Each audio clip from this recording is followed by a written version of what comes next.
Coming up on Oakdale Update, we'll meet Minnesota 10th District Court Judge Tad Jude. We'll learn about the 50th anniversary of the Oakdale Fire Department. Stay tuned. Oakdale Update is straight ahead.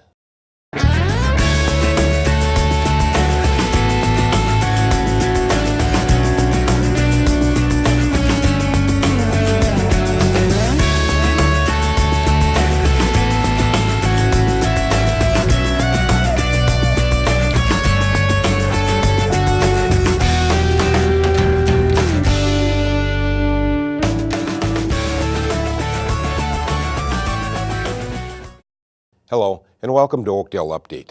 I'm your host, Frank Orsello. This is the City of Oakdale's news and information program about your community. Judge Tad Jude was elected to the 10th District Court in Minnesota in 2010. He's here in our studio today. Tad, thanks for joining us on Oakdale Update. Thanks for the invitation, Frank. Okay, let's start out by you telling us a little bit about yourself. Give us some background. Okay, I grew up out in just a little bit west of here, the oldest of 10 children, and we've got 3 boys. One is all the way over in Tokyo. Another one is a horse jockey down in Oklahoma City. Wow. And a third one does vending. So those are the 3 boys are all out of school now. So. Okay, where'd you go to law school? I went to William Mitchell, University of St. Thomas undergrad, then over to William Mitchell. And did a lot of general practice, specialized more in workers' compensation, represented a special compensation fund for a long time, and then ran for election, of course, in 2010. Okay, now you were elected in 2010 and sworn in 2011. All right, now tell us about that election. You know, it was a remarkable election. It was Judge Armstrong's seat, and it was an open seat. And what happened is the Secretary of State said, well, anybody who could collect 500 signatures in about 10 days would be on the ballot. There were 24 candidates. It's 8 counties we ran in: Wright County, Sherburne County, Anoka County, and of course Washington County, and then 4 counties that go up north. And I'm seated over in Stillwater in Washington County. I remember that election. I've never seen so many lawyers come out of the woodwork like I did that election, huh? You know, a lot of it's education. A lot of the whole election process, you know, people go to court because they have to go to court. You know, they might be summoned to jury duty or they might have a case. But it's not very often you talk about the court system outside of having to go to court. Sure. So it was a good chance. You'd go to senior citizen homes and they'd ask, you know, like what the district looked like, what kind of cases you hear, and that kind of thing. You know, it was very interesting. Now, you know, okay, so you were elected, but you can be appointed too. How does that work? If a judge retires in the middle of their term, then the governor appoints. And most of the judges actually become judges through appointment by the governor. Why didn't Tom Armstrong, what did he do? He retired, or what did he do? How did that work? You know, Tom had filed for election. Yeah, that's what it was. Yeah, okay. And then I think the clerk over there had filed at the same time, and then Tom withdrew. Yes. Left the clerk on the ballot, and then she withdrew after that. And the Secretary of State said, "Well, everybody go out and get petitions," and we had 24 candidates, very good candidates, and you know, we all went out. We beat the bushes, so to speak, to explain why we were running and about the job. And you know, from my perspective, it turned out well. But all the candidates, I think, did very well. Sure. Okay. Now, what kind of lawyer or what kind of judge are you? Criminal, family? How does that work? In Ramsey County and Hennepin County, they specialize. You know, like you have only family court judges, only criminal judges. In Washington County, we hear every type of case. It could be a conciliation court case, could be a probate case, it could be a juvenile court case, it could be a criminal case, could be a civil case. You know, any of those cases, family law case, they all go before any of the 10 judges that we have over in Stillwater. So you better know a little bit about everything then, huh? Well, or a lot about everything. I get accused of knowing a little bit about everything and not much about anything. I'm sure. Okay, well, let's talk about the last 2 years now. So it's been about 2 years that you were a judge, right? 3 years. 3 years. Okay, Yeah. all right. So generally, how's it going? Oh, I enjoy the job. You have to really do some studying. A lot of reading and writing is involved in it. And of course, you are listening to a lot of testimony in the hearings. But I enjoy it a lot. I do enjoy it a lot. Okay. So how was your learning curve? How did that go? I mean, the first few days on the bench, did that scare you a little bit, or how did that work? Well, it does. What you do is you shadow another judge, for a couple weeks, and then you've got some education programs you go to. You are strong in some areas of the law, and other areas of the law are new. There are areas that you haven't done a lot of work in. So you do education, and it's like a continuing legal education type thing. And of course, the attorneys that present a case are very important in a courtroom. They present all the cases that have gone before that support their side, and of course they're supplying facts too. So you look at both facts and the law, and the attorneys are very important in doing that. That's kind of interesting now. Those attorneys, they're probably very, very sharp in what they're doing, and you have to be even sharper so that be above them, right? Is that correct? Or smarter than them, I guess? Yeah, you've got to put their case to fire it, so to speak. Sure. And challenge the assertions that are made by the attorneys. So they're very helpful, but at the same time, you need to have some skepticism.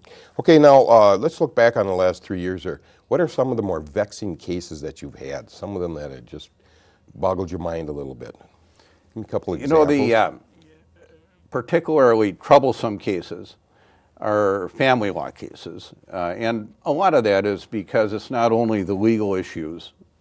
You've got some facts that get involved in family law cases, and oftentimes there are issues outside the courtroom that are involved in family law cases.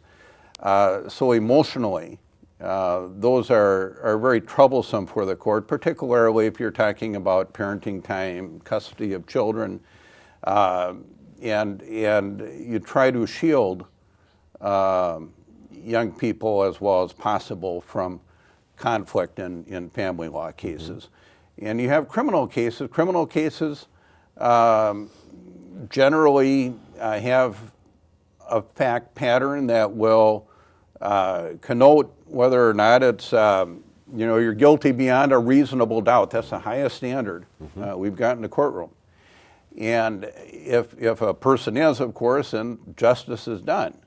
Occasionally you have cases that are murky and cloudy. That's why they're going to trial. And I've had some of those. I remember a boating under the influence case where the motor involved was a little troll motor, a trolling motor. Is that boating under the influence? Are you in control of that boat with the trolling motor? Is that enough to convict you of a felony if you've had prior DWIs? Interesting. And those are the kind of cases that are troublesome. And occasionally, of course, you get a jury involved. You get a jury involved in criminal cases. If it's a misdemeanor, gross misdemeanor, you have 6 people on the jury with an alternate. If it's a felony, you have 12 people on the jury. They call the facts. The jury will decide the facts, and then the judge is applying the law according to the facts determined by the jury. Have you ever had a case where the jury came in with an innocent verdict and you just absolutely knew from your experience or from your background that he probably was guilty? Now, if that happens, what do you do? Did you ever? I have had cases where if I were sitting on the jury and I have heard all the testimony, I would have come down a different way. But that's not my job. My job is to apply the law and give the jury their responsibility to determine the facts. And they have determined facts at times that I would not have found. Right. And now if it's something just completely off the wall, I could deliver a judgment notwithstanding a jury, but that's done very rarely in Minnesota. So what do you wait for, the appellate court to decide if somebody appeals it? The appellate court, of course, is what they call an error-correcting court. So if we make errors, it goes up to the Court of Appeals, and they're not hesitant to overrule what we do. Okay, now you were a legislator at one time. You were elected to the state legislature. Has that experience, did that experience help or hinder you in as being a judge? I think it's valuable from the standpoint that we've got these three different branches of government. You've got the executive branch with the governor, you've got the legislative branch, and then you have the court system, and we all have a different responsibility. The executive branch, the governor will propose laws or veto laws and then administer laws. You've got the legislative branch that actually passes the law and writes the law. The courts end up applying the law. And we are given a confined set of latitude. We can't rewrite the law. We can't apply it unequally. We have to apply it equally. And we administer the law. We apply the law that way. And it's, so we all have a different role, the three different branches of the government, and I'm more aware of that having come from the legislature. You know what, I want to go back a little bit. We talked about the jury trial and that. In your opinion, are jurors, are they there? I mean, are they good people, and are they really apply themselves to the court case at hand? I give a lot of credit to jurors. Yes. And a lot of people, they get a notice to go to jury duty, they think, I don't want to go down to the courthouse and spend a week down there. I can't tell you how many people I've spoken to after they've come down that have appreciated the opportunity to participate, and they are very valuable to the court system to determine the right outcome, because people are entitled to a jury of their peers on a case. Now, occasionally you'll see a jury, you got a few people that are very attentive, it looks like, and you have a few people that look like they could be falling asleep. You know, if you have let's say a water intrusion case, you know, where you're speaking for weeks about water seeping into a building and the damages that come from that, you know, that's not a real exciting case. So it can get tedious, it can get boring, but most people I've talked to after they've been on a jury recognize how valuable that role is in the court system. Now, I know some, and I don't know where, but some places in the country, I think they're starting to have jurors being able to ask questions during the trial. What would your thoughts be on that if that were to happen here? Jurors can't do that in Minnesota. The attorneys are actually the ones that are doing all the cross-examination, and if an attorney isn't asking a question, there might be a reason they're not asking that question.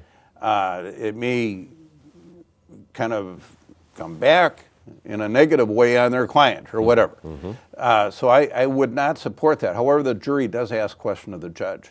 You know, the juries will have questions about once they're in deliberation. Deliberation, yes. Yeah, they'll send questions to the judge, and then the judge can respond to those questions. You know, several people that I've talked to that were on juries, that was their biggest thing, is that they couldn't understand why that the lawyer didn't follow up on certain questions, and if they could, they would have just, well, you know, raised their hand and said, hey, what about? You know, that's my opinion, or what I've talked to people who this has happened to. And I can see that, but usually an attorney will have a reason for not asking a question. Okay, now there's white-collar crimes, you know, sometimes embezzlement, you know, somebody was stealing money from their boss and that kind of thing. A lot of the sentences are pretty lenient, but I think there's reasons for that. You want to tell us a little bit about that? Because this is something that kind of irritates a lot of people, the fact that somebody stole $350,000 from their boss and they got 6 months or 8 months in jail. And they didn't, you know, you want to talk about that? I mean, you know, there's restitution and that kind of thing. Okay? Oh, yeah. A lot of times we have serious restitution involved in a case. We want to make sure the crime victim gets made whole as much as possible. And sometimes that involves requiring the restitution, requiring somebody to go out and work and then pay that person back. So if they're completely in prison and they can't work, they're not able to make that restitution. So a lot of times we just make sure that that victim is made whole as much as possible, if at all possible. Sometimes it's not possible, of course, to make a victim whole.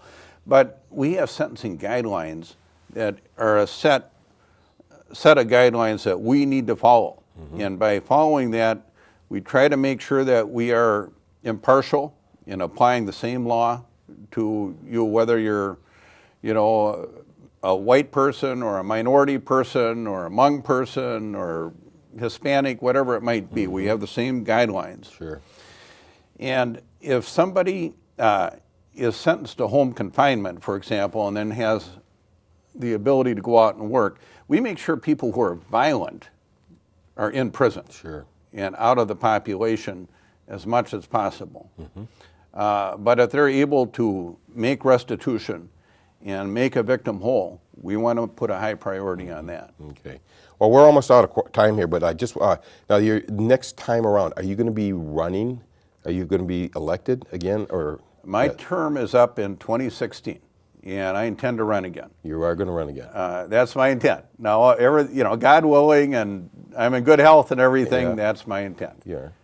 Okay. Okay, good. We are out of time, and I want to thank you for joining us on Oakdale Update today, okay? Thank you, Frank. And we'll see you next time around, too, I hope, because I got a lot more questions I could have asked you, but we're, Okay. we're up against the clock, so. Anyway, thank you for the opportunity. Thank you very much. It's almost time for a short break, but first, here's our trivia question. Oakdale's Pete Grasky Arbor Day Tree Giveaway is held on the last Saturday in April. Our trivia question is, how many years has the city held an annual Arbor Day celebration? Is it 20 years, 30 years, or 40 years? We'll have the answer later in the show. It's time for a short break. Don't go anywhere. We'll be right back with more of Oakdale Update in just a minute.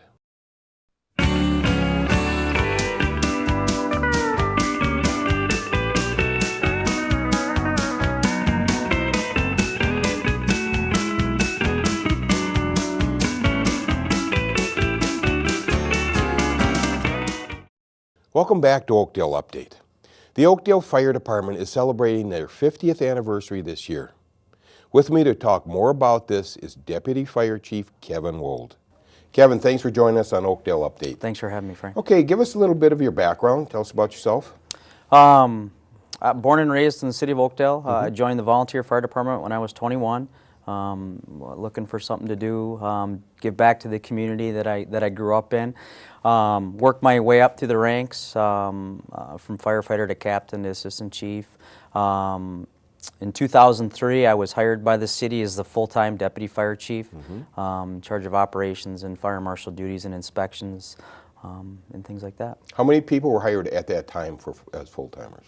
At the time I was hired, we had just had a change in fire chief just prior to that, when they hired Jeff Anderson as a fire chief.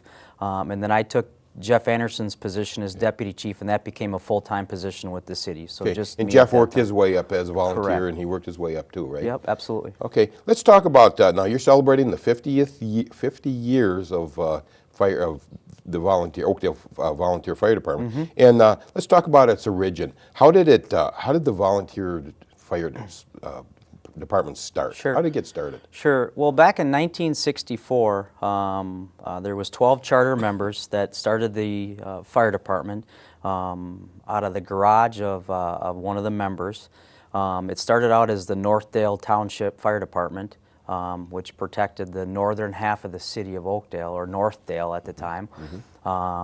They had one fire truck and operated there. They got some money and raised some money throughout that year of 1964. Were able to build a fire station. Prior to that, they held meetings at the old Castle Greens Golf Club. If anybody remembers that, up on the north end of town. We're able to build the fire station, and it just kind of took off from there. So that was the fire station is the one on 50th Street. Correct. Is that correct? Yep, the one on 50th was on Street. 50th Was on Street. 50th Street. Yes. Yep. And where did they get money for that? I understand that they had volunteer spaghetti dinners and just all kinds of things, right? Yep. They had several fundraisers. They were able to borrow some money to get started and able to to build the fire station. A lot of the work, almost all the work, was donated time by the members and other people in the community and stuff. So they to built get the that building fire themselves, too, Correct. pretty Yep. much? Yep. Because they didn't have any money. It's Correct. interesting. Yep. And the city of Oakdale did not contribute money, or how did that Well, work? it started out as Northdale Township, so at the time they were able to generate and raise money all on their own. Okay. So what was it like back then? I mean, what kind of equipment did those first people have? They didn't have a lot. You know, back in the 60s, there wasn't a lot of equipment. The trucks were different. A lot of them didn't have firefighting gear. They'd wear their own clothes. They'd have their own boots and gloves and things like that. The city back in that time wasn't as obviously developed as it was. So they didn't have a lot to start out with. Okay, these first volunteers, what do you think, were they firefighters originally, or did they were just everyday guys that just didn't want to see a house burned down, right? Correct. Yep. Just everyday people living in the community and wanted to start this department, this organization, and got a group of people and just ran with it. Okay. Pretty important name back in those days was a man named John Scanlon. You want to tell us a little bit about him? You know, John was a member of the fire department. You know, from what I'm told and from what I hear in the little bit that I've talked with him and met with him, he was very influential as far as the training. He was big on training, his aggressive style, and his nature. And actually, to be honest with you, that's carried through to where we are today. That foundation that he laid back in the day, as aggressive firefighters within this department, and we carry that through today. So we consider him to be one of an influential Drills people. are pretty important for you people, isn't it? Do you want to tell us about that? Training is the most important thing we do. You know, obviously we go on calls and we serve the community and public education and different things like that. But training is one of the most important things that I think that we do. That's what we fall back on. That's what saves people's lives. That's what saves people's property. That's what saves our own people in the event that something bad happens. So I mean that is the most important thing that we do. We have to stay up on training in order to serve our community better. Okay, so this training, how often do you do it? We train almost weekly at the fire stations, either one of the two stations that we have, whether that's the medical training or the fire training, or we devote time for what we call fire apparatus operator, which is the folks that drive and pump the trucks. So we devote at least a day a week to training. That's an awful lot of time away from your families, and It's an incredible that's amount. quite a commitment, isn't it? It is. It is. It's a big commitment, and that's it's hard to get to retain and to recruit volunteers now just because of the commitment. Sure. And the training requirements are so have changed so much that there's such a need for it. It's hard to get people. It's interesting. There was just an article in the paper just recently about volunteers and how hard it is to get people to do it. I mean, a lot of young people now are very busy. Well, they got their own families and they got their own careers and everything. How hard is it right now to get volunteers? You know, there's a big dilemma in the volunteer fire service across the country, really, but especially around the metro where we're at. It's just hard to recruit people, and then once you recruit them, it's hard to retain them. A lot of departments are switching to a different model. They're just switching to a different staffing model where they staff the fire stations, they do shift work, hiring more full-time people. It's just becoming more and more difficult to get good people. Where do you see it going?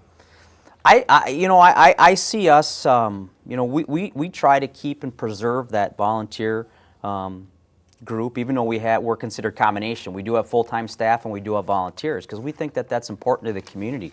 But over time it's got more difficult and more difficult, and I could see us eventually going to some staffing model that some of the other communities have gone to. The city of Roseville, the city of Maplewood, there's several of them that are out there, Eagan, Shakopee, I mean they're all over that we take the volunteers, and rather than have respond from home with their pager, they'll be at the fire station. Sure. And respond there. It gives a little better service to the community, and it allows people to schedule their time rather than have it interrupted in the middle of a family event and then come to the station. That's interesting. And I noticed that the #1 fire station up at the north end of town, they have somebody staffed there all the time, 24/7, don't Correct. Yep. We have 8 full-time people. That includes Jeff Anderson, the fire chief, and myself. And then we have 6 firefighter paramedics that work a rotating shift, and that's staffed 24 hours a day, Really? 7 days a week. Oh, that's And then we interesting. supplement them with the paid-on-call or the volunteers out of each station. they? Sure. And that's, the South Station has staff too? Correct. No, South Station's all volunteer. Okay. Yep, okay. it's all volunteer. But our full-time staff is always in the community. They're out doing fire inspections. They're out doing public education events. They might be doing equipment checks at the other stations. So they're always out and about. They're just not, they might be housed at that station up in the north end, but they're always out in the community. Okay. All right, we're running out of time here, but I just want to ask one thing. What are the plans for the 50th anniversary for the celebration? Yeah, well, the 50th anniversary, the planning has already started, and the first kickoff event is going to be the Summerfest Parade. We're going to have a mixture of past members, current members as grand marshals of that event, that a parade that takes place for Summerfest. And then July 18th, 19th, and 20th, which is pretty close to the 40th year, 1964 to 2014 timeframe.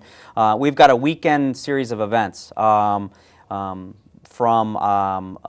family event on Friday night at Pins Bowling and dinner. We've got an open house to the community that Saturday at Fire Station 1 up in the north end of town, which will be open to the community and the public, and there'll be old memorabilia that some of the retired members will be bringing in, showing, and that kind of stuff, and we'll showcase the department. That night we have a big awards ceremony and dinner that we're going to have, and then Sunday we're going to do a golf outing. And then a family picnic and kind of recap Is that the open whole to the public? weekend. The golf outings open to the public? I believe so, Is that yes. right? The golf outing will be, yep. So, and then we'll kind of recap the weekend with a picnic and kind of go from there. And it's all open to the public though, right? Is that correct? So most of the events are open to the public. All that information is going to be on the City of Oakdale website, Okay. you know, under our fire department tab, and all that stuff and details will be on there as we keep scheduling them throughout the time. The other thing that we've done is we've created a new 50th anniversary logo to try to incorporate all the different patches that we've had from 1964 to today and kind of put them all together and created a new logo. And those are going to be displayed. We're going to put them on the trucks for the year and that kind of stuff. So kind of some neat stuff. Okay, good. We're out of time, but I just want, if anybody's interested in being a volunteer, do you have a phone number that they could call? Yeah, they can either go to the City of Oakdale website. There's a lot of information there as far as the history and information how they can apply. They can always call the fire station at 651-731-8886 and require, inquire on any information that they might want. Okay. Hope we can get a few more in there, okay? Kevin, thanks for joining us today. All right, thank you. Okay. We're just about out of time, but first let's answer a trivia question. We asked you, how many years has the city held an annual Arbor Day celebration? The correct answer is 40 years. Pete Grasky started the Arbor Day celebration in 1975. The 2014 Pete Grasky Arbor Day is scheduled for 10 a.m. on Saturday, April 26th at Richard Walton Park. 200 trees consisting of scarlet jewel maple, Austrian pine, Honeycrisp apple, and white pine will be distributed. That's all we have time for. For everyone at the City of Oakdale, thanks for watching.